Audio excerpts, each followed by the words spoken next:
In the small town of Billund, Denmark, lived a man named Ole Kirk Christiansen. He was born in 1891 into a poor family in Jutland. From a young age, Ole learned the value of hard work and craftsmanship. He did not have an easy childhood, but it taught him to be resilient and to find joy in simple things. He decided to become a carpenter, a trade that required skill, patience, and a deep respect for the wood he worked with.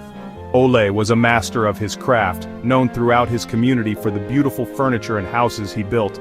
He dreamed of building a successful business and providing a good life for his family. Ole Kirk Christiansen was not just a carpenter.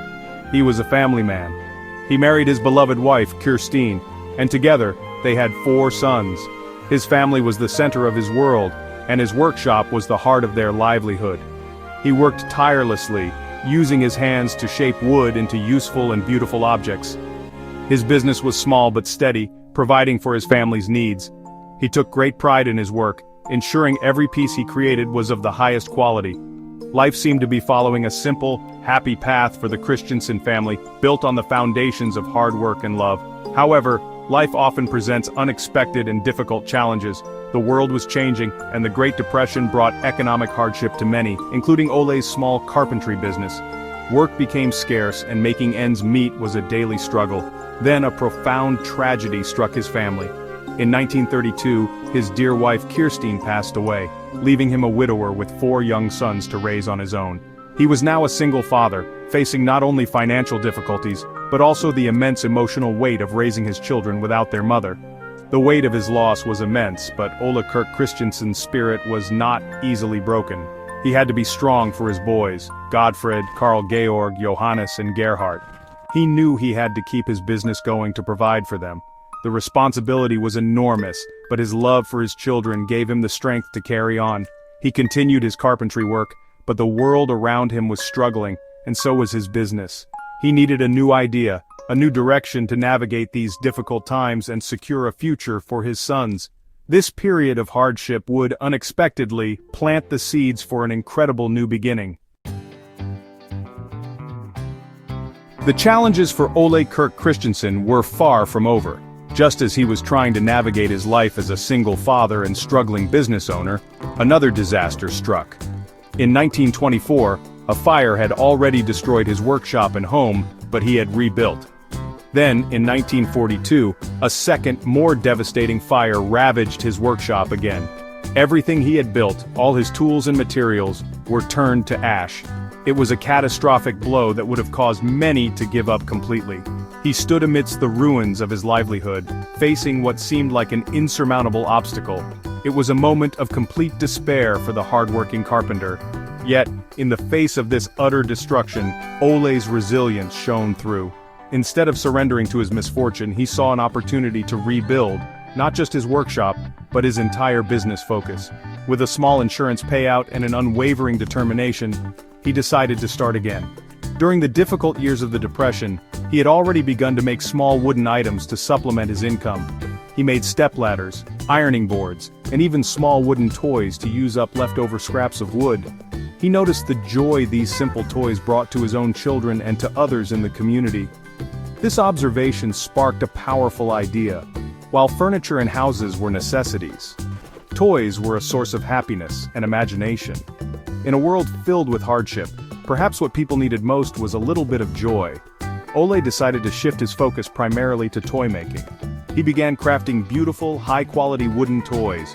One of his most famous early creations was a wooden pull-along duck whose beak would open and close as it was pulled. He poured the same level of care and precision into these toys as he did into his finest furniture, believing that children deserved the very best. His decision was not met with universal approval. Some of his family members thought it was a foolish and risky move to abandon traditional carpentry for the uncertain market of toys. But Ole was driven by a deep conviction. He believed in the power of play and the importance of quality. He established a motto for his new company: "Only the best is good enough." This principle would become the guiding force behind every decision he made. He was not just making toys, he was crafting tools for imagination, and he insisted they be made with the utmost care and attention to detail. As his toy business began to grow, Ole Kirk Christiansen knew he needed a strong name for his company. He wanted a name that was simple, memorable, and reflected the spirit of his creations. In 1934, he held a contest among his staff to come up with a name, but ultimately, he created the perfect one himself. He took the first two letters from two Danish words, leg and gut. In Danish, leg godt means play well. He combined them to form the name Lego.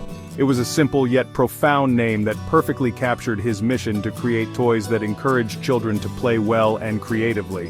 What Ole did not realize at the time was that his chosen name had another, very fitting meaning. In Latin, the word Lego can be translated as I put together or I assemble.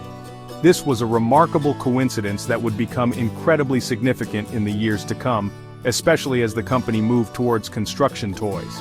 The name Lego embodied both the purpose of play and the very action of building. It was a name destined for greatness, even if its founder could not yet see the full scope of what his company would one day become. His focus remained on his motto, only the best is good enough, ensuring every wooden toy that left his workshop was a masterpiece.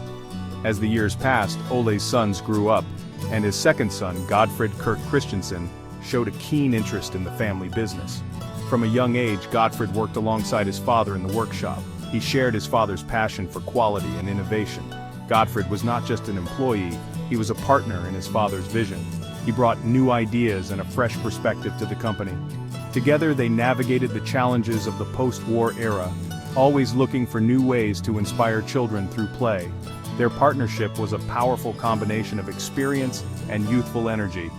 It was Godfred who helped steer the company towards its most significant innovation. In 1947, Ole was introduced to a new technology: plastic molding. He purchased a plastic injection molding machine, a very bold and expensive investment for a small toy company at the time. They began experimenting with plastic toys, including a set of automatic binding bricks. These were the predecessors to the Lego bricks we know today. While his father laid the foundation of quality and purpose, it was Godfred who saw the immense potential in creating a system of play where every brick could connect to every other brick, unlocking limitless creative possibilities. The early plastic bricks were not an immediate success. They had some technical problems, and retailers were hesitant to embrace plastic toys over traditional wooden ones. But Ole and Godfred believed in the idea. They worked tirelessly to improve the design. It was Godfred who, in 1958, patented the stud-and-tube coupling system. This ingenious design gave the bricks the unique and strong clutch power that allows them to be connected in countless ways. Sadly, Ole Kirk Christiansen passed away in that same year, 1958, and did not live to see the global phenomenon his company would become with this new brick design. Ole Kirk Christiansen's legacy is far greater than just a toy company. It is a testament to the power of resilience, vision, and an unwavering commitment to quality. He faced personal tragedy, financial ruin, and devastating fires, yet he never gave up. From the ashes of his workshop, he built an empire of imagination. His motto, "Only the best is good enough," is still the core principle that guides the Lego Group today. He created more than just a product, he created a philosophy of play that has shaped the childhoods of millions of people across generations. Today, the Lego Group is one of the largest and most respected toy companies in the world. The simple, interlocking brick has become a global icon, recognized by children and adults in nearly every country. It is used not only for play but also in education, art, and even corporate training. The small company started by a Danish carpenter in a small town has grown into a global enterprise with theme parks, movies, and video games. The Lego brick has been named the Toy of the Century, a fitting tribute to the vision of its creator. The story of Ole Kirk Christiansen is an inspiring journey of turning adversity into opportunity. It reminds us that even from the most humble and difficult beginnings, something truly wonderful can be built. His life's work continues to touch the world every day, in every home where a child clicks two bricks together. The legacy of the carpenter from Billund is not built of wood or plastic, but of the boundless creativity and joy he unlocked for the world. His simple idea to play well has created a universe of possibilities, one brick at a time.